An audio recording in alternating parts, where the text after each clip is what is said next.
so it is lighter.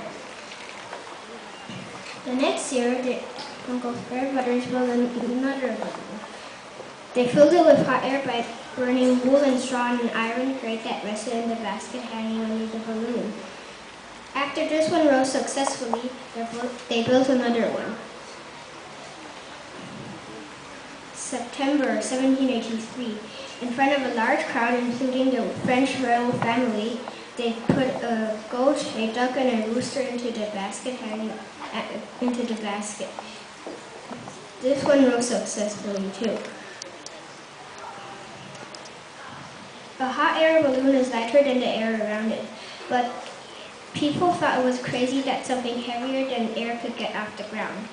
Not everyone thought so, however. By the late 1800s, the first planes were being made. Some had movable wings to copy the flapping of birds' wings, but those were too clumsy to get off the ground. Others had steam engines, but those were too heavy. When the plane's frame was made lighter, it became flimsy.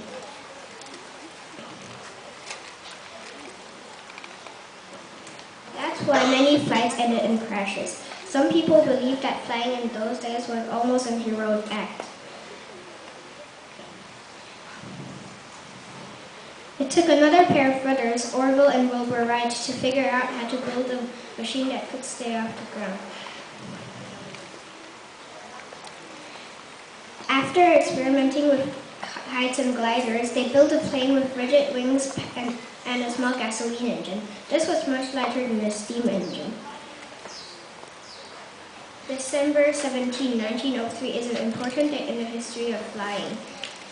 On that day at Kitty Hawk, North Carolina, the Wright brothers demonstrated that something heavier than air could get off the ground.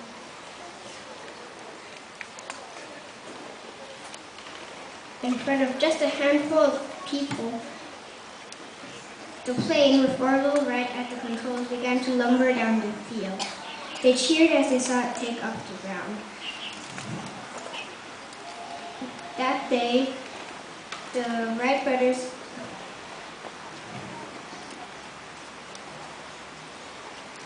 made 3 more flights, the longest lasting 59 seconds. The Wright brothers had achieved their goal and made it possible for humans to fly. 这篇文章是关于人征服天空。